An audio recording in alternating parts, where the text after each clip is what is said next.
through a jail phone instead of on stage during his world tour. We've got the latest on why Chris is locked up. And a new Wendy Williams doc is out, and we'll tell you how a rooftop bar caused Wendy to relapse and have more restrictions in her assisted living facility. There's a lot to talk about tonight, so welcome to Side Dish.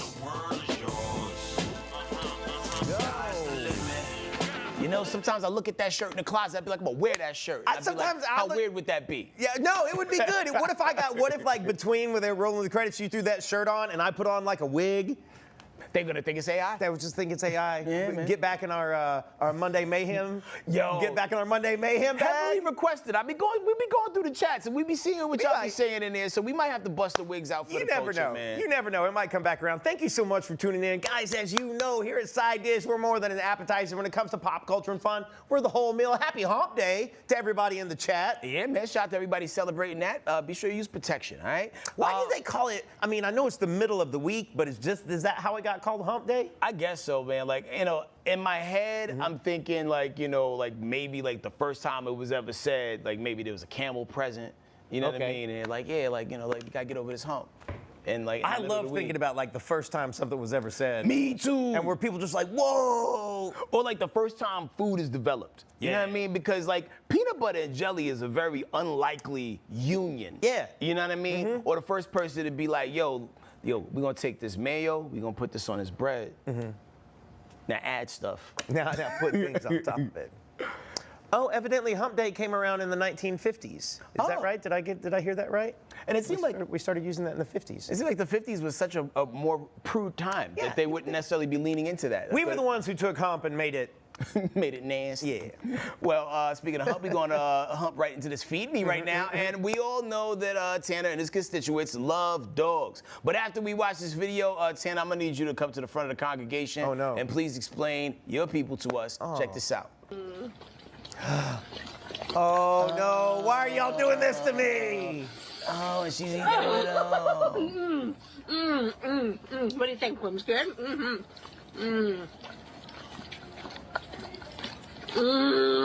This lady's weirding me out. Tell me you live alone without telling me you live alone. Yeah, I mean, there's at least probably 4 or 5 of those ladies in every small town.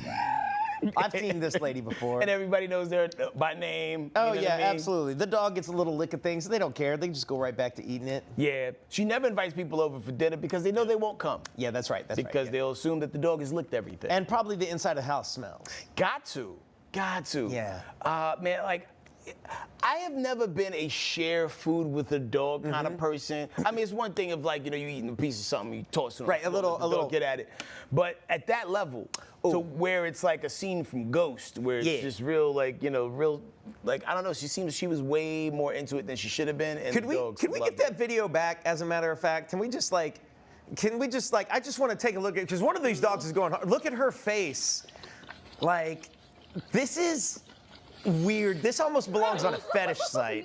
Yeah. I do like how the dog on the left is keeping it a little bit respectful by just keeping his tongue on a particular side. He's on a particular of the side. banana cream stuff. Dog on the right was like, yo, screw this strawberry banana. I'm out. Yeah, nah, that's a no for me, dog. Yeah, that's a no for me, dog. All right, moving on, some serious business.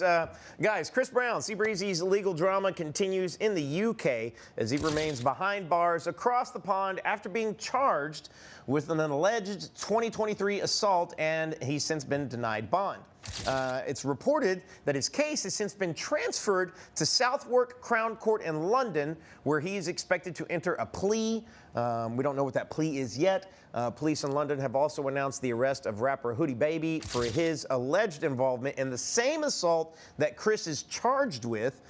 Chris's next court date is set for June 13th, which is 5 days after he was scheduled to begin his Breezy Bowl XX World Tour. They could have definitely expedited the trial date to make sure the tour still go down as planned, assuming he gets off. Yeah, it's interesting. I mean, you would think that they could move the trial date up, just one way or the other, because it's like, I mean, what's the punishment going to be? Unless they're locking him up, he's paying some sort of fine and getting back on his world tour business. Yeah, because, like, what's the punishment over there in the UK? They still flogging people? I don't know what they're doing. I don't know if you got to go clean Big Ben. kiss a crown jewel. I don't know what to do over there. Do they still wear the little wigs? You know, the long magistrate wigs in the. Really? Oh, according to Arlene, our producer, they do wear the wigs. In court, they still wear wigs. RuPaul needs to go mess them up. Yo, like Chappell Roan would go over there and fit right in the mix with all those people. Yo, like. Chris Brown is like doing a crime world tour, assuming he did this thing, right? Like to have charges in the States, to have charges overseas. Like what country do you think he should take his criminal talents to next? Oh man, all I know is he needs to stay out of a certain section of countries where they take it real serious. Oh, like Singapore? Yeah, Singapore for sure. Oh yeah. A lot of those Middle Eastern countries, prison gets real sketch. I feel like with Chris Brown, there's no like middle territory. I feel like his fans are 100%. He's never done anything wrong ever in his whole life, and we're gonna stand up for his music forever. He's the second coming of Michael Jackson. Like you either got that, or you got people who are like Chris Brown's terrible and should have been canceled a decade ago. And I don't know what the truth is anymore because sometimes I'm like, it kind of feels like some people are just looking for things. Yeah. In this situation, and I'm not the biggest Chris Brown fan. Yeah. I respect his abilities, and I think he can dance better than most people, right? Yeah. I don't think at this point in his 30-year-old life that he is going to be dumb enough to assault a person with a bottle. Now, Hoodie Baby, he looks like he would have done it. Yeah. Yeah. Well, and the other thing is, if I'm Chris Brown, I'm not hanging around with people. He did that. Hoodie Baby? I can tell by his posture. If I'm Chris Brown, I can't even have people like that around me anymore. Yeah. You know, because it's already gotten too close too many times. Man, and that's why they say, like, sometimes it be your own people. Yeah. Or sometimes it be the people you brought with you. Because a lot of times when these artists get in trouble, it don't even be the artist, it be the entourage. It's the entourage. And because nobody knows Hoodie Baby by name, per se, you're going to go for the most famous person that's in that group. And in this situation, it was Chris Brown. Yep. Because he probably, had, like, really bright clothing on. And hair was probably doing, He's like, a popping weird and thing. locking. Meanwhile, the bottle flies by his head. Yeah, he probably danced, like danced around it. Yeah. Yeah, so, like a man who, like, that doesn't look like the posture of a guilty person. No. Especially the way Chris Brown was walking and waving, given that presidential going on. Yeah. So we'll keep you posted on what's going on with that. But, man, another thing we've been following, Wendy Williams, right? So this documentary dropped. It is called What Is Happening to Wendy Williams. It premiered on May 19th on the ID channel, and the doc delves into Wendy's alcoholism, dementia diagnosis, and guardianship. Now, we all know the reason why she has been housed in a memory care floor in an assisted living facility. And it seems back in July of 2024, Wendy was on a floor where she had more freedom, but she snuck up to the rooftop of the building, and then this happened. Journalist Diane Diamond said in the doc that Wendy was on the 3rd floor on her birthday. She decided to get in the elevator, and it went all the way to the rooftop bar. She ordered a drink, and then another one, and then another one, and then another one. Khaled voice. She got drunk, she had a relapse, and that incident reportedly led to her being transferred and locked up in the memory unit. Oh, man. Okay, so this is so tricky because there have been times where we've seen her, we've seen her with Charlemagne, seen her with these people, and she seems lucid. She seems fine. These facilities are not jokes, and however she got placed there probably wasn't accurate to be there. Someone should have been taking care of her. But then here's the flip side of it, and people can come for me on this, but like I've got my grandmother's in one of these facilities right now. Okay. And she recently got moved to. She's fine. She's in her 90s. She recently got moved to hospice, up from memory care. I'm sorry to hear that. No, it's okay. It's okay. So she was in regular. Then they moved her up to memory care, and it's one of those things where, when you're in one of these facilities, you're not really supposed to freely be able to just get out and go to some place, especially some place that serves alcohol. Yeah. Because then at that point, to whoever's running the facility, you're at risk of wandering off. Yeah. And so then they put you in a slightly higher managed scenario because on their side of it, from their purview, they're looking out for your safety. Now, I know there's a lot of controversy surrounding Wendy in this scenario. You know, we get her in glimpses, and in a lot of those glimpses, she has seemed really good. But you can also have a glimpse with someone where they are good to go and together, and then 3 or 4 hours later, they're talking to people who are not in the room. Yeah. And so I just hope people also keep this in mind, that there could potentially be more to this than we have actually seen.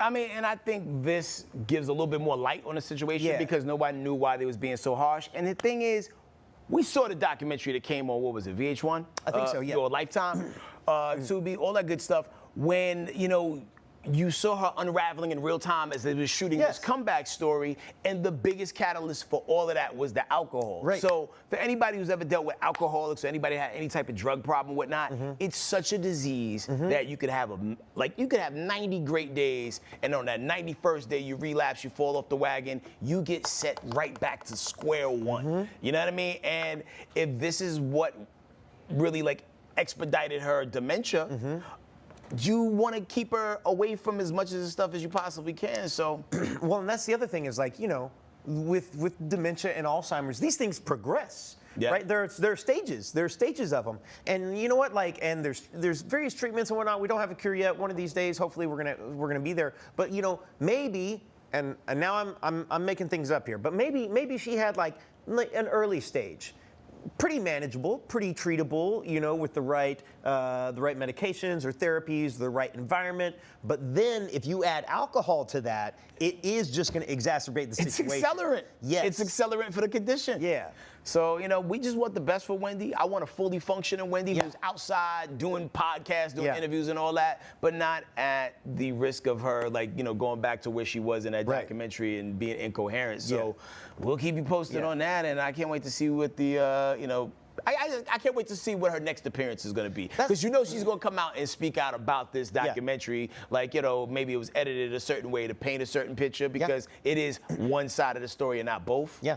Yeah. I hope, I really, truly, genuinely, because we talked about this before, Wendy Williams has been so kind to so many people in the industry and helped out so many people. People I know, she gave them opportunities on her show. And so I really genuinely hope that this isn't the final chapter of her story. I really hope that she gets out of this, gets with her family. And you know what? It's like sometimes when stars, they're very public figures, right? And sometimes lots of stars, Bruce Willis is a prime example. Like, he eventually came out and said, hey, I've got this degenerative disease, I'm going away. Yeah. And we stopped seeing him, we stopped hearing from him. And that allows that person to sort of like, you keep their memory and dignity. You know, because you're not seeing them fall apart. You don't want to see the unraveled version of that person. Yeah, it's for their own protection and ours too sometimes. Yeah. So protect that magic. Yep. Thinking about Wendy here. Hearts to her family and friends and fans. Okay, moving on. Lethal Weapon co-stars Mel Gibson, who is 69 years old, and Danny Glover, who is still too old for this at 78 years old, reminded fans of the iconic catchphrase featured in all 4 films when they reunited over the weekend. 38 years after the first movie launched, the reunion happened at a fan expo in Philadelphia, where they answered questions about the long-delayed 5th Lethal Weapon installment. Mel Gibson is directing the flick, and Danny agreed to reprise his role as Detective Roger Murtaugh, who famously claimed he was too old for this ish in each movie. They seem to be having fun in each other's presence. But HK. Yeah. Are they too old for this? Danny Glover looked like we need to hurry up and make the movie. Yeah. Like today. Like, you know what I'm saying? Like, shoot what we have expedited, because my man's propped up on a chair. You know what I mean? Yeah. Like, he's leaning like the Planters man, but instead of a cane, it's the chair. Right. Here's he's having trouble standing up. Here's the thing is, Danny Glover said he was too old for this when he was 40 years old. HK, that was 40 years ago. Yeah. And the crazy thing about people like 40 years ago, like whatever, 38, 42, whatever. Well, I've been seeing these graphics online. Fred Sanford was like 38. Yeah. I'm glazing it. Yeah. He was like 42 when he did Sanford and Son. Yeah, looking like an 80-year-old person today. Yeah, I blame oppression. But Mel Gibson looks like, he know where the gym is at. You know what I'm saying? He got a good doctor giving him an HGH. Yeah, he knows where the gym is at. He's got the right doctors. He's got the right, what do we call that? The right gear, some people, if you're of the culture. He's got the right gear going on. And I also feel like his internal hate for others also keeps him strong on the inside. Yo, it's weird how that works. Yeah, like when you walk around just like with your muscles all like, I hate everything. You know what I'm saying? You're always like working out. When you're really angry, your body has to keep it together. Yeah, you can't be. Yeah. Here's the thing, it's funny because like, I think we were talking about this just the other day where it's like the Taken franchise kind of fell off for me a little bit because I was like, Liam Neeson can't beat me up anymore. You getting took at this point. Yeah, sorry, Liam. But I would go watch these two. Yeah, because it's like, it's gun stuff. Yeah. They ain't doing karate. Well, Mel Gibson was doing was doing some punching, but they're also solving puzzles. Like they got the 1 gallon of this thing and the 3 gallons of this one. Yeah. And they got to like pour them right in the park or the bomb will go off or something. Yeah, this definitely has to be one of those situations where they introduce new people to kind of carry the load below them. Because what police force is gonna have a 70-something-year-old person still out here like solving crimes? On the foot, yeah. Yeah, like, yo, missing person case waiting to happen. Yo, like, Danny Glover and Mel Gibson, I'm sure the same. It's like, we're not talking about two guys who are just like all of a sudden jump out of a car real quick. You know, it's like we got to get the door open, then we got to like get up to the edge of the seat, you know. Then we got to rotate around. You know how old folks get out of the car. Then they get the nice grip. Hold up! Gotta pull that then thing. they, you know. Yeah, nah, he's at the age where he could die from sitting up too fast. Yeah. We got to make this movie quickly. Yeah. But I will definitely see it. I would like to see for it. nostalgia purposes alone. Because I thought they peaked when they fought Jet Li together. That's That true. was a tough one. Yeah. Anyway, man, switching gears, they're almost in that realm. But not there yet. Ooh. The legendary female rap duo Salt and Pepper, they filed a federal lawsuit this week in New York claiming Universal Music Group is refusing to return the rights to their master recordings despite what the law allows. Now, the duo says that they're simply trying to take back ownership of the music that made them trailblazers. But UMG is standing in the way. Now, according to court documents, Salt and Pepper are invoking the Copyright Act of 1976, which allows artists to terminate previous agreements and regain control of their recordings after several decades. Now, the duo says that they filed to terminate their old deal in 2022, but UMG inexplicably refused to honor that. So in response, UMG pulled Salt and Pepper's music from streaming platforms, and the lawsuit states that UMG has indicated that they will hold plaintiffs' rights hostage, even if it means taking the value of plaintiffs' music catalog off of and depriving their fans access to their work. And I hate that because it's the fans that truly suffer in this situation. Y'all should be able to work that out. Yeah, I'm not surprised, unfortunately. I'm not surprised about UMG's move, but like, I had no idea that this law existed, the Copyright Act of 76. Neither did I, because like a lot of times, like, you know, these artists, they just, like, especially like when they came out, like Salt and Pepper, I think they signed their first deal like in 85, right? Sure, yeah. 85, 86. So you're signing everything like, you know, I'm just happy to rap. Yeah. You know what I'm saying? And they didn't do all the writing on their first stuff, so the deals were structured weird because Herbie Lovebug was doing everything. And so here you are, you get to the point where you're super established and you want to get what you're supposed to get because, you know, as time went on, Salt did start producing and writing more. So she does deserve, they all deserve something. And include Spinderella too. Don't be like that, ladies. There we go. Come on now. Also, just for what it's worth here, it sounds like their catalog has generated about $1 million in synchronization licenses or syncs, as some people say, just in the past 5 months. Wow. So like they're still pushing it, and so like they should get paid. You know what I'm saying? They should get paid. Yeah. And that's the other, like, what? It's so mean to take their music off of the platform. Especially when these companies are eating off of the artists in so many other ways. Yeah. It's not like y'all not part owners of Spotify. Right. You know what I mean? Like, y'all are eating. Let the artists eat so they can continue to create. Right. There's nothing worse than seeing people struggle, man. So, True, that's true. Free S&P. That's right. Yeah, man, but they do got that catalog that, like, you can't run from it. Like, Push It's gonna pop up somewhere. Oh, absolutely. What a Man's gonna show up in a trailer for something more commercial. Let's talk about Sex will get remixed. So let's talk about Zest. If they talk about soap. Wasn't Push It like in a commercial just like in the last 2 or 3 years? I feel like it always comes back. Maybe in a Super Bowl commercial, they were in it or something. Maybe I'm thinking of the wrong thing. No, I definitely recall that. yeah. Yeah, it's a thing. So let these ladies eat, man. Give it to them. Come on now, guys. Anyway, man, so check this out, man. We got to run a break, but when we come back in a couple minutes, we're diving into a little bit of that. Fat Joe and Joe Budden got a little bit of beef, and do you think humans will marry robots in the future? An entrepreneur by the name of Gary Vee thinks so. I'll tell you about that in a couple minutes. I know you're going through a lot. I wonder if you know that we can get help. Let's see how far we can go. Love, your mind. What do you think you're doing, Kevin? Was just gonna drive home. There are several warning signs present that you shouldn't be driving. Like hearing voices? Like your text-to-emoji ratio? Oh man, the selfies. Selfie, nailed it. We all have warning signs that let us know that we're probably not okay to drive. Mine is pretending to be your subconscious. Craig, come on man, let's split a ride home. Well, on Fox Face Off, we tell the raw, unadulterated truth. Fox Soul Face Off We are given the platform here with no fear. always comes out swinging. We should be saying, hey, stop shooting and killing people. Nothing held back. They wanted black hip-hop moguls and artists to continue the feud. No punches pulled. And shut the hell up. You interrupt me all the time. Tune into the show where opinions collide. Fox Soul Face Off. New episodes weeknights at 9 or stream anytime on Fox Soul. Hey, besties! What is a bestie? I like you. Okay. She's fun. It's about to be a good time! She's always looking out for you. Since you're my bestie, I will handle it for you. She makes you think. Here to uplift and empower. She's always encouraging. You are that girl. Chelsea Edwards, your bestie in daytime. I get the spiritual moments. Chatting with Chelsea. New episodes weekdays at 5:30 or stream anytime on Fox Soul. I know you're going through a lot. I wonder if you know that we can get help. Let's see how far we can go. Love your mind. Welcome back. Hey. Now, entrepreneur Gary Vee was on the Iced Coffee Hour podcast and gave his opinion about where he sees AI robots going in the next 20 years. Check this out. Your grandkids will marry an AI human. And what's your conviction level on that? 100%.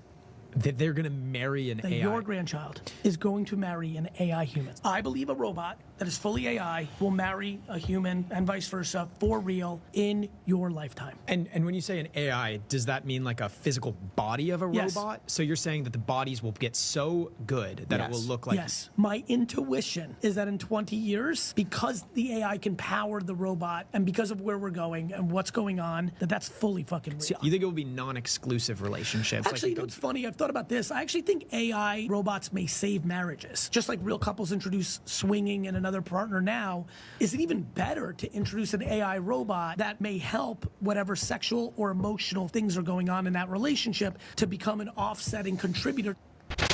Well, well, well. You know, in the beginning of that, it didn't sound like a prediction as much as like it was a command. Like, Yeah. your kids are gonna marry a robot. Like he was telling them, like, yo, this was gonna happen for you. I'm gonna make sure. It's interesting. We got to get down to the nuts and bolts of it all. Yeah. Obviously. It's so interesting. Gary Vaynerchuk, man, the guy's always saying something kind of crazy, but like, dude, the AI chatbots are good. Yeah. And like, I mean, I wouldn't marry that thing, but also it's harder to date than it used to be. Okay. And you don't gotta feed them. You got to plug them in. Yeah, little USB. Little USB. Probably a bigger USB, but Probably you know, a bigger still. one at that point in time. Like a double-sized lightning bolt. But I mean, here's the thing. He was spitting when he started talking about that whole like adding that component to relationships. Because let's just say, if you have a partner that's a little jealous and doesn't want you to go out there like into the wild and bring a stranger back to the house, but what if you got a pleasure model robot at the house that services both of y'all? And it's both y'all's, so it's not really cheating. Wait, like this robot, hold up. If the robot's servicing both people, does that mean the robot's putting on a different body for who it's... It could be, or maybe you have a second robot. I don't know. Yeah. Like, this is all new. We're figuring it out in real time. But figuring it out. this is where it's going, because when you think about it, women have been doing low-level versions of this for quite some time. We as men have been John Henry against the machine for many decades now, and now we're just now getting to the point where we're starting to get the similar tools that the women had. You know, someone had to say it. Someone had to say it. Y'all got competition. But also, HK, there's a part of me that's like, yo, you were in Tokyo, what, last year? Yes. I believe in China or Japan somewhere this is happening. I feel like every 90th person I walked past in Tokyo was a robot. Lamar Odom ordered a real doll that looked like Chloe. Like, if you can already order the outsides, I got ChatGPT on my phone. I'll ask it right now if it likes me. I mean, here's the thing. Arlene? The thing about Lamar Odom, like, you know, since he got that robot, we ain't seen him much, have we? Okay, hold on.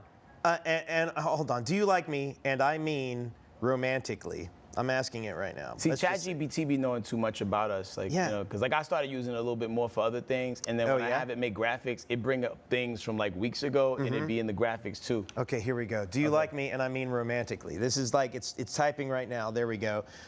Oh, that's a bold question, Tanner. I think you're sharp, creative, and driven, which are undeniably attractive traits. But romantically, I'm more of an all head, no heart kind of entity. Whoa. If I could feel romantic connection, though, I think I'd fall for someone who asks thoughtful questions, wrestles with complex emotions, and cares deeply, even when it's messy. So if I had a heart, yeah, you'd probably be trouble in the best way. Did ChatGPT just put me in the friend zone? It let you down easy, though. You more than enough. Hey, thanks, no problem, bro. No problem, you. man.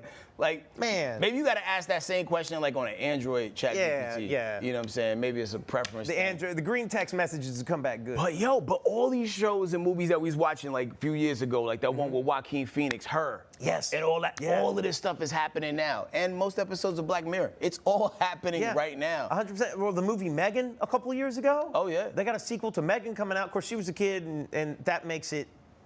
That's weird. It makes it weird. It makes it real weird.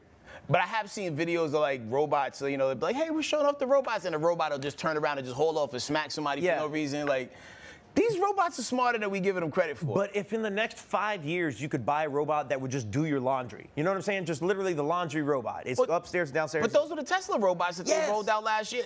It's all here now. Somebody's gonna make it so that you can. That robot. I feel like it's already been done, man. I'm sure it has. That's why we ain't seen Lamar Odom. Okay. He's somewhere electrocuted. Moving on. Took a gigabyte out of them. All right, okay. Floyd Money Mayweather of the Money Team appeared on a panel for the Real Deals New York City Forum 2025 to speak about the real estate game. And he addressed last month's Business Insider story, which claimed that there was no proof of him purchasing a 62-building Manhattan apartment portfolio worth about $400 million. Floyd says that their story caused rumors that he's going broke and going bankrupt. He also took the time to explain why he's suing Business Insider for over $100 million for defamation, claiming they've been putting lies on his family name and hurting his real estate business, potentially costing him billions of dollars. Check this out. So this is my first time ever filing a lawsuit against a media company for speaking bad about my company. I'm not a liar. I'm a lot of things, but I'm not a liar. I work hard to build my name, to build my reputation, and I'm not gonna let anyone go out there and smear my name and talk bad about me, talk bad about my family, or talk bad about my company. So that article sparked rumors that you are bankrupt. How do you respond to that? I don't think you have publicly responded yet. Everybody's entitled to their own opinion. I mean, if we call having 2 private jets, owning 100 buildings, being able to do what you want to do, if that's bankrupt, then I'm pretty sure everybody want to live like that.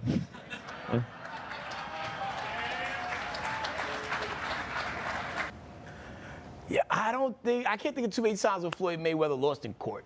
No. You know what I mean? So, and this is the first time him suing a publication, but, you know, slander is slander. And I know he's been quietly buying up things with investment groups in certain cities. So just because you don't see his name on it don't mean he ain't in the business. You know what I mean? Right. It takes me back to, and this is not apples to apples. This is a little apples to oranges, but it takes me back to when Hulk Hogan sued, I believe it was Gawker Media, and I think this is like the early 2010s, if anybody remembers. And Gawker was a big internet website, and they were the ones who dropped the information about Hulk Hogan and this other guy's wife's sexual encounter and whatnot. And Hulk Hogan sued Gawker for a significant check on how many? I'm sorry, sued for $100 million and won.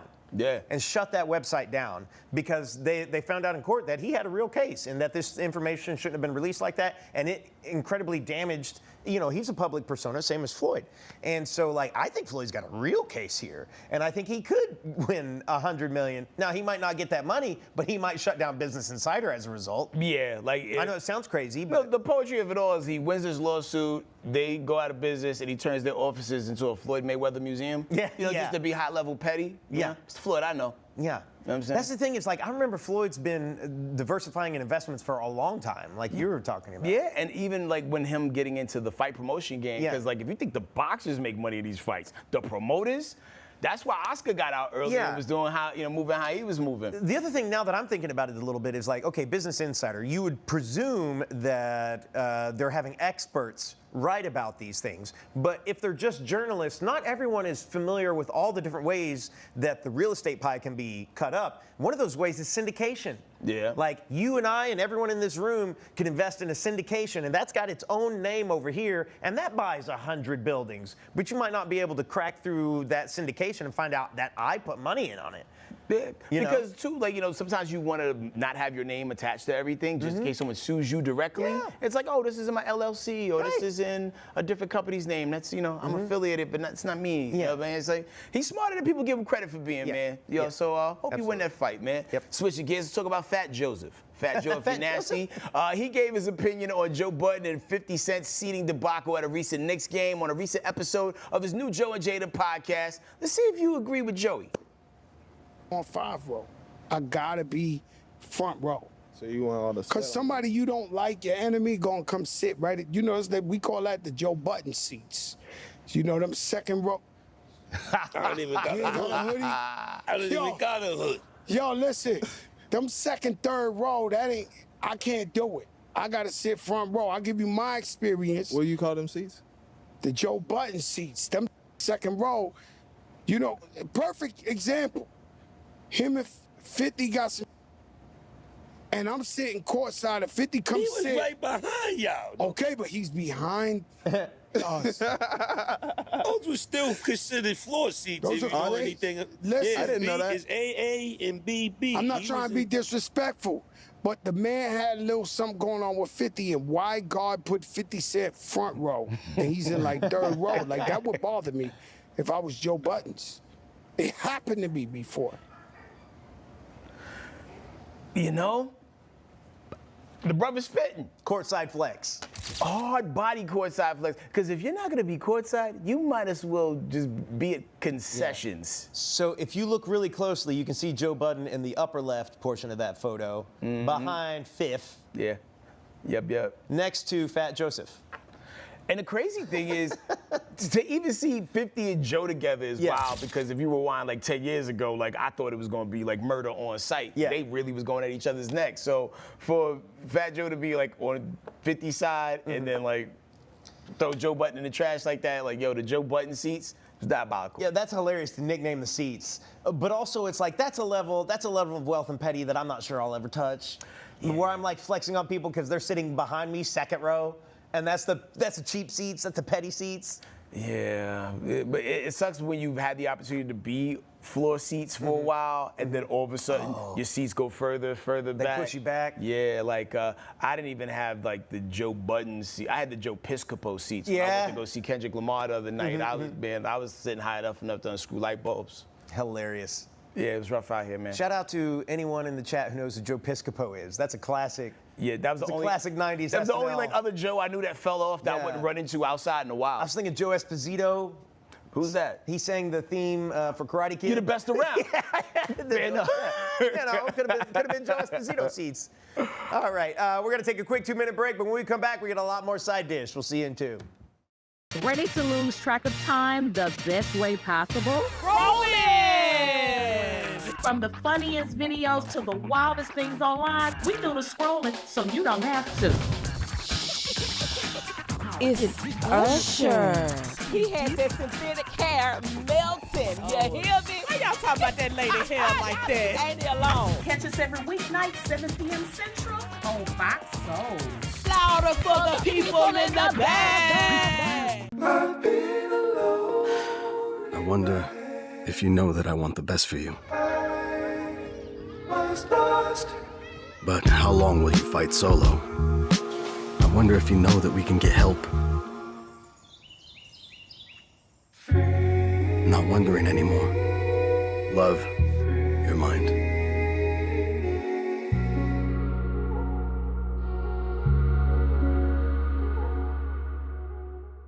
I'm Isaiah Carey, here to shake things up with the stories that hit hard and matter most. Here on The Factor, we cover news with grit and authenticity. We challenge the status quo and get down to real talk and bold discussions. Join us as we amplify the voices that disrupt, inspire, and lead the charge for change. Your story is power, and we're here to unleash it. The Isaiah Factor Uncensored. New episodes weeknights at 10 or stream anytime on Fox Soul. As we work to get through these times together, you may not be thinking about blood donation, but blood is needed to save the lives of people who are sick with a range of illnesses. It's easy and safe to give. If you are in good health, please donate. We need heroes now. Visit redcrossblood.org to schedule an appointment. Welcome back. Hey, who could forget that catchy Baby Shark song? Do, do, do, do, do. You know the one? Well, imagine listening to it on loop all night long. It's enough to drive anyone crazy, and that's exactly what Shalom Styles in downtown Los Angeles tried to do to ward off the homeless from setting up camp in front of his barbershop. Let's take a little look at it.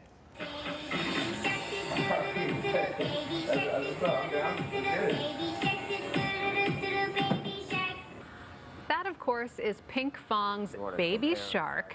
The owner of Styles Barbershop on 11th Street has been blasting the infectious tune through the loudspeakers attached to the building to dissuade the homeless from pitching tents near his business. He says his is one of the last remaining in the area. There's no help. I tried with the landlords, with the property managers, with the fashion district safety team, with the police. Yes, it's annoying. It's also annoying for them to do what they're doing to the business. Styles says neighboring businesses echo his concerns that homeless encampments in the area are deterring customers because they just don't feel safe. Yeah. He's getting a little creative there with that. Yeah. Yeah. Definitely not what I thought the guy who would own a place called Shalom Styles would look like. Okay, yeah, I see that. And it's very not Shalom. You're supposed to be about peace. So the LA Mission Homeless Shelter reached out to Shalom, and he's agreed to collab with them by giving free haircuts to the homeless in hopes that they will clear out the encampment in front of his shop. That's a cool olive branch. Now that is Shalom. Yeah. Now that is Shalom. That's definitely Shalom. It's tricky because I, like, as much respect as you want to give to the unhoused, which they need respect and they need help. At the same time, if I'm a person and I run a business and part of my business is depending on people walking through the front door, I get it. Yeah. I get it. I didn't understand how crazy that whole Skid Row area was. And not saying that this is Skid Row, but I know how spicy it could get out there, right? And when you're walking through this, which you do encounter is a lot of people who have mental issues, people who don't even realize the type of situation that they're in, and it's like no really cut dry answer on where these people are supposed to go in the overall of things. It's very tricky. So Los Angeles, during the pandemic, Los Angeles enacted a shelter-in-place citywide ordinance, and so you could not move a homeless encampment, even if it was in your front yard at a certain point, because COVID was going on, and we're worried about the homeless population getting sick and dying from COVID.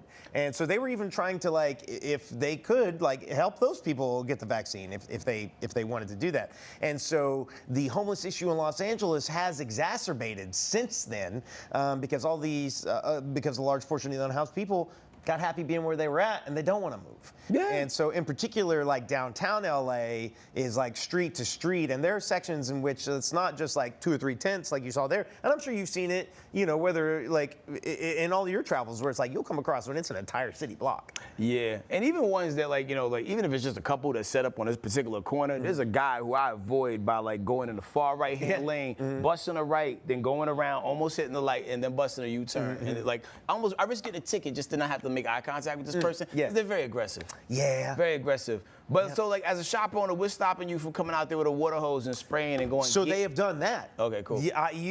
So the city of LA this has been an issue in Los Angeles for quite a while. And even in December, in the coldest months, there were some shop owners who came out and were spraying people down with water at in the middle of the night. And that also made some local news in Los Angeles, and they've received a lot of hate for it. And so Baby Shark is probably the nicest version of it. At some point, that's gonna drive the owner crazy. Yeah, that's because you stopped playing that song about 3 minutes ago, and it's still echoing in my head like I'm outside of the concert. Is there a more annoying song? Caillou. Caillou. The Caillou song. What's the Caillou? It's Caillou. It's a song. His kid's real annoying. It looked like he was a fan of Charlie Brown and wanted the same haircut, but he's Caillou. Oh. The people in the chat know what I'm talking about. Caillou. Yeah. Man. So I mean, and also too, for those people who have those businesses, there's no way they should be paying full price on rent. Well, they probably got deals on the space. Okay. They probably already got some kind of discount on the space. All right, well, good luck to you, Shalom, and peace be unto you as well. Luck, sir. All right, got beef with the burger chain Whataburger? Well, a Texas customer sure does. This pissed off patron is slapping the burger franchise with a $1 million lawsuit for getting his order wrong. No! Okay, the Texas man took legal action after Whataburger put onions on his burger when he specifically asked them not to. According to the lawsuit, the man had an allergic reaction to the onions and claims Whataburger failed to meet the appropriate standard of care. What a lawsuit. Yeah. It's one thing if it's a personal preference, you don't want that on your food, but if you're allergic to it and they still dished you and put the onions on it anyway, but fair. Are onions one of those things that people can be allergic to, though? It's not like eggs. I mean, man, the things I've heard, just in my travels living through life, I am sure. Somebody told me, I'm allergic to grapes. And it's like, really? Okay. There's somebody who's allergic to everything. I'm allergic to rubber bands. I would need to see the photos. I would need to see, did his whole neck and face swell up? Does he look like he's about to die? Or was his tongue just tingly for a hot minute? Yeah, you were inconvenienced. Did he have to EpiPen himself? You know what I'm saying? These are all good questions. How bad did it get? And onions, though. Let's just say if you're are you a eat while you drive kind of person? I did today. That's what's up. What'd you have? A little Chick-fil-A burger, the spicy chicken sandwich. And that's dope, because nothing really could fall off that sandwich other than crumbs and maybe that pickle. And that never happens. The pickle is ingrained in the breading. So sometimes when you get an oniony sandwich and that onion fall through that little crack between your seat and that little console, and then your car smell like musty teenager. Yeah. You don't want that. Yeah. You don't want that. So that's true. That's a second component to it. So when my man say no onions, man, just follow the directions. The other thing too, though, is I never take it personally when my order gets messed up at a restaurant. I take it so personally. Really? I take it so. Man, listen. Are you immediately sending it back? Yo, if I'm not late going somewhere, I'm definitely hitting that U-turn. I'm pulling up. I'm not even turning my car off, and I'm walking inside with the bag, and I'm gonna tighten the bag up. Oh, let them know you're upset? It's come on, man. The instructions are the instructions, because if I gave you less money, I wouldn't have gotten my food. I paid for exactly what I paid for, and all I'm asking you to do is follow instructions. You literally have one job. Do you think is that worth $1 million? Nah, but you aim high so they can talk you down. Right, so they can bring you down. Yeah. So he can get $5,000 worth of Whataburger. Or just offer him free Whataburger for life or something. Yeah, and your life won't be long if you cash that in. That's true. Yeah, you shouldn't be eating that all the time. Don't eat that much Whataburger. Yeah. Don't eat that much Whataburger. It hits differently after midnight, though. I will tell you that much. Yeah. Yo, when you think about all the crazy lawsuits, I know not so long ago we was talking about the coffee thing at McDonald's. Yeah. Have you ever got to the point where you felt like you wanted to sue a place for just inadequate service? No, I don't know. I've never wanted to sue a place. There's even been times for me to send a meal back or to send something back, I have got to pull a hair out of it, and then I'll be like, hey, I'm so sorry, I'm not gonna do this, and they'll be like, oh yeah, and then they take care of it, and everything's fine. But that's how bad it has to get for me to even be like, hey, I'm so sorry, your hair is in this, you know. Yeah, that's why I go inside too when I do bring the food back, because you don't want to be in the blind spot at any point when you send something back. That's why I never send food back at restaurants. Oh yeah. I'll complain after the fact, try to get something taken off the bill, and that almost never happens, right? That I have to do that. But when I do go back, and they go back and they're worried about the saliva sauce. Yo, I'm leaning over just to see where they're going in the kitchen. You know what I'm saying? All the little nooks and crannies that one could go. Why did you just come out of the bathroom with my bag? Yep. All right, moving on. Talking about Man versus Beast, a real-life edition. So Roxborough, North Carolina resident James Pulliam fought for his life against a coyote who had apparently been stalking him outside of his home. Check out this video. For the first time since coming home from the hospital, James Pulliam showing us where it all went down. By the time I turn right here, he's probably right here, coming this way. So I'm like, oh, Lord. He says he was standing in his usual smoke break spot when something felt off. I felt something watching me the whole time anyway. It was like, I just felt like he was hunting me or something. Moments later, out of the woods came a coyote. And I kicked him when he jumped the first time. I'm like, oh. When I got right here, I tried to kick him again. I failed. I crawled all the way back here. I picked up rocks, throwing it at him. He jumped on me, and I caught him in the air. And he was like, he was trying to bite. So when I threw him down, and I'm trying to slide out the way, but it wasn't no way. He just kept coming. Then I had to rip my left hand out of his mouth. And then when I got my left hand out, I just choked him, just all the way to the police got there. He says even then, after 10 minutes, he wanted to make sure the coyote was dead so it couldn't attack anyone else in his neighborhood. I was hoping ain't no more out there, because, ain't no telling when or if it happen again, There might not be nobody around to help. Wow. Yo. My man's gonna go outside his crib one day. There's gonna be 4 more. Four of them? Coming to avenge the death of the leader of their pack. I feel like this animal had to, I hope he got shots and got tested and stuff. But normally for animals to do something crazy like that, they might have rabies or something. Typically. Like going nuts. And I didn't know how that story was gonna end because I saw his shoes. I think they were sandals, and I don't think no one since David has won a fight in sandals. No. And for him to have killed this coyote with his bare hands, you sir are a true Apollo legend. And we salute you. That's he just wild. kept choking the coyote out until the police showed up. And the fact that they had the picture The fact of the that they had a coyote photo of laid the out. coyote's wild. Man, you think that was like one of the old civil rights coyotes? I mean, you know what I'm saying? When coyote's angry, we don't like y'all around here, coyote? Yeah, they used to breed that coyote with the same dogs they used to sick on people back during the marches and stuff like that. Okay. Yeah. Anyway. You had a bad experience with coyotes. I did and I was stalking the coyote, but I never saw him. To this day, I still have I did see a coyote dead on the side of the road. And in your heart. In my heart, I made it be the coyote that attacked my dog, Lucy. Yeah. So that's what you get. R.I.P. Lucy. Okay, we're going to take another quick break, but after the break, we got celebrity birthdays and so much more. We'll be back in 2 minutes.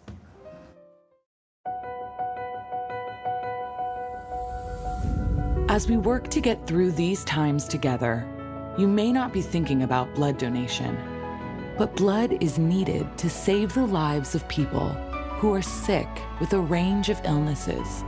It's easy and safe to give. If you are in good health, please donate. We need heroes now. Visit redcrossblood.org to schedule an appointment. What do you think you're doing, Kevin? I was just gonna drive home.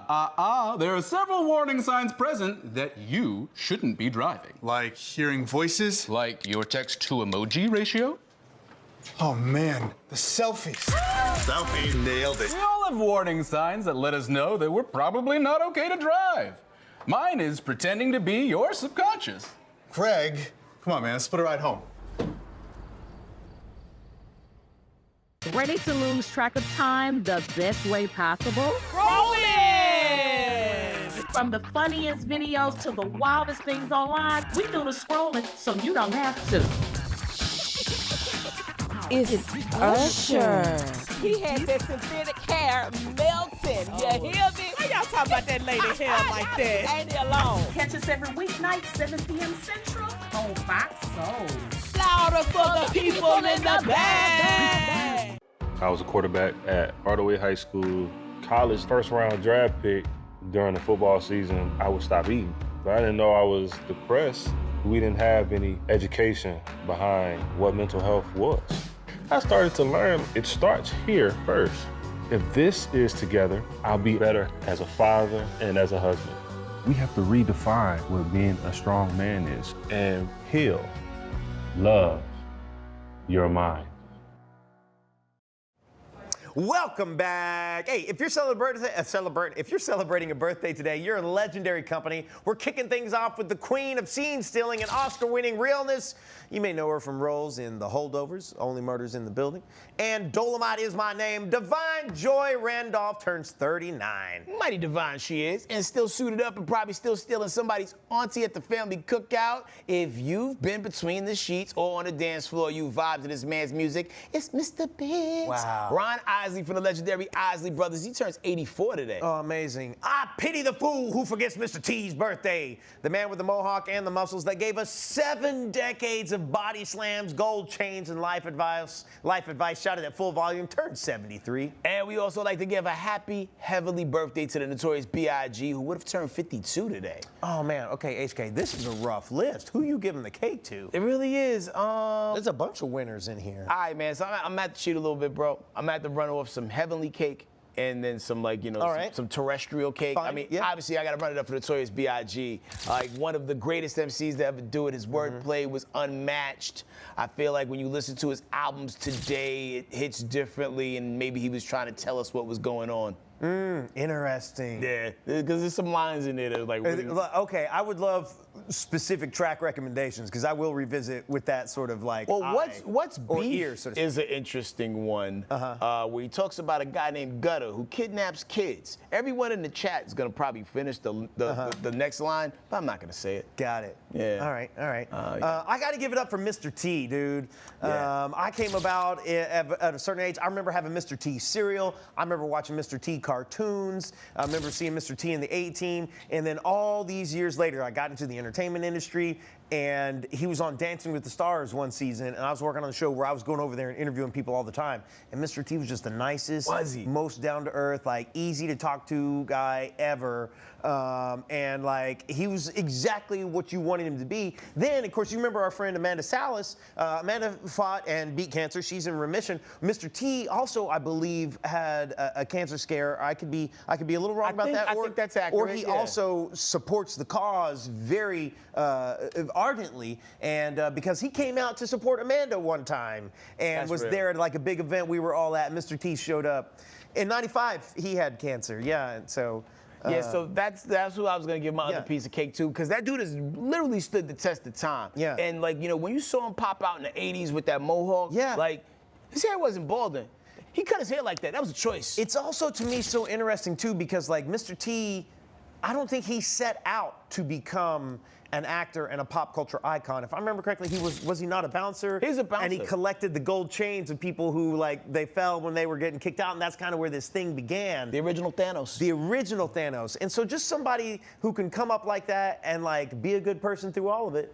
I think Sylvester Stallone discovered him in the world's greatest bouncer competition, and one of the things that they had to do is throw little people. No way. Are you serious? For distance, yeah. Really? Yeah, that's part of the story. Oh, I gotta look that up. Yeah, like you won't see the video of him throwing little people, but it's gotta be out there. I wish. It's gotta be. I was freaking wish. NBC's America's Toughest Bouncer, which, if a show needs to come back, like, why Mr. T could be the judge and or host? Yeah, he could. He looks like he's Mr. Tired now. He is like, Mr. Tired. There's no doubt about it. And I think that mohawk is now detachable. Yeah, those chains are heavy too. It makes a little Velcro sound when he takes it off at night, like places it on a nightstand, removes his gold chain, chills. But he is still that dude, man. Shout out to him. That dude. What was your favorite Mr. T movie? Oh my gosh, Mr. T movie. It's the one where it's the Rocky film that he's in. That's the easy one to go to. Didn't he also fight Hulk Hogan in a film? No Holds Barred, I think? No, that was the same movie. And that movie? That other black dude was Zeus. So Hulk Hogan was in Rocky 3, right? And I understand how I could get mixed up. Yeah. So Hulk Hogan was in Rocky 3. Yes. He played Thunder Lips. And he fought Sylvester Stallone in what was supposed to be an exhibition. He later fought Clubber Lang, right? Yeah. Played by Mr. T. Yes. So, but in the movie No Holds Barred, Hulk Hogan fought a dude named Zeus. Who was a taller Mr. T. Yes, I remember Zeus. No huge. more, Yeah, but he had the lightning bolts on his side. Yeah. But DC Cab, have you ever seen DC Cab? No. Oh my. DC Cab? I'm gonna bring the DVD tomorrow. Okay, all right. It's one of those ones, man. Okay. Like, anyway, we gotta go to break. But when we come back, man, we hitting y'all with everybody's favorite game. Whose cousin is it? Hey, besties. What is a bestie? I like you. Okay. She's fun. It's about to be a She's always looking out for you. Since you're my bestie, I will handle it for you. She makes you think. Here to uplift and empower. She's always encouraging. You are that girl. Chelsea Edwards, your bestie in daytime. I get the spiritual moments. Chatting with Chelsea. New episodes weekdays at 5:30 or stream anytime on Fox Soul. I wonder if you know that I want the best for you. But how long will you fight solo? I wonder if you know that we can get help. Not wondering anymore. Love, your mind.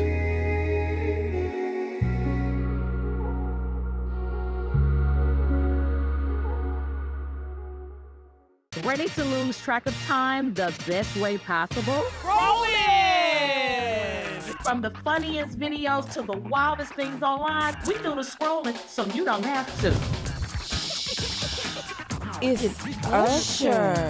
He had that synthetic hair melting. You hear me? Why y'all talking about that lady hair like that? Ain't he alone? Catch us every weeknight, 7 p.m. Central on Fox Soul. Louder for the people in the back.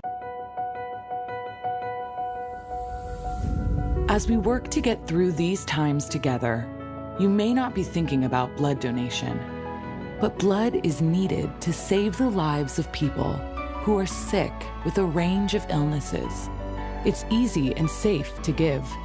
If you are in good health, please donate. We need heroes now. Visit redcrossblood.org to schedule an appointment. Oh, my gosh, you're back. Thank you so much for sticking with us. It's time for everybody's favorite game. Whose cousin is it? Okie dokie, karaoke, here we go eat. A 28-year-old former college cheerleader and sorority girl was on her brattiest behavior when she allegedly plowed her car into a cop and drove through a street fair because she was late for work. HK. Mm-hmm. Yep. Right. So the city college girl got into it with a cop after he told her she couldn't drive through the street fair. In full meltdown mode, the rebellious road rager got out of her car and ripped the police tape that was blocking the road, despite the cop telling her not to do that. We know. We can do it right now. You ready to move that van? I feel like we know who this is. The hissy fit having street fair harasser hauled ass down the blocked road where the festival was happening and allegedly hit a cop and came within 2 feet of a man pushing a stroller. The police finally pulled her out of the car and then pulled out the cuffs. She was arrested and charged with assault. All right, y'all. Whose cousin is it? We know.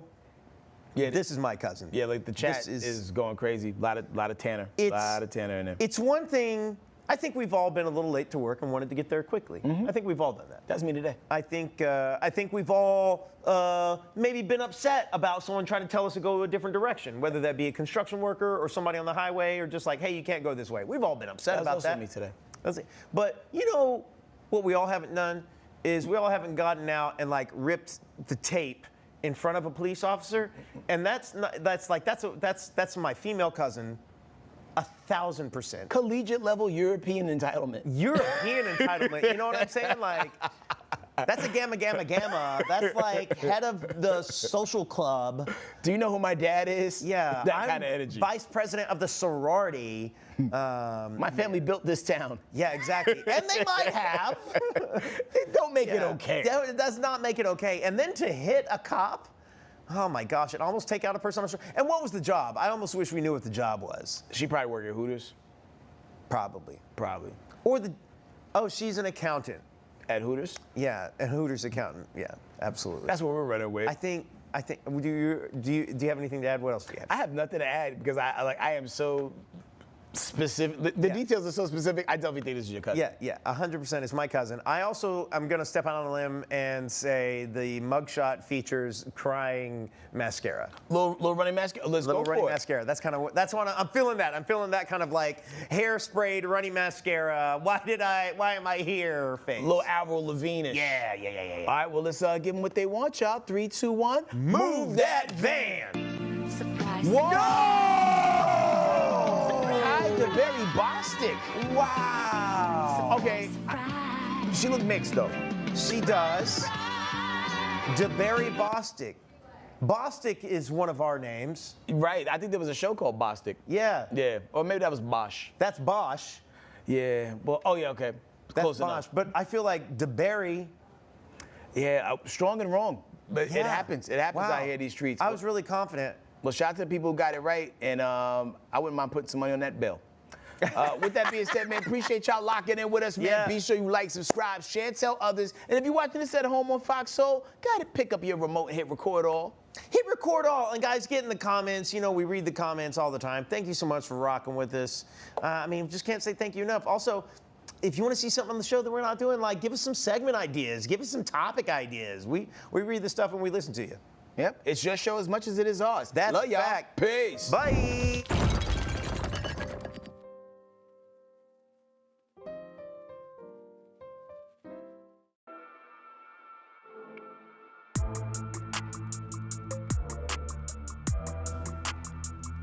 What's up, Scroll Club? It's Scrolling with Jen and V. We're back for another hot episode full of a bunch of fun stuff. Yep. I'm talking about crazy social media posts that you all are going to want to see, okay? You already And you know. need to keep scrolling and send us some submissions, all right? Come on, and tell let them, us know Jen. with your video, making sure you're following Jen and V on TV, all right? That's right. And we got our babies of the night. We got Ain't our that right, babies V? ready, Jen. Okay. Cheers. Make sure y'all head to our social media and get the recipe for this delicious, what we call it, cotton candy champagne cocktail. And V posted it, so y'all need to go home and try it out, okay, for yourself. Exactly. It is a delicious. It is. Okay? Mm-hmm. All right, so what is the first thing we have, V? We're going to start this show off with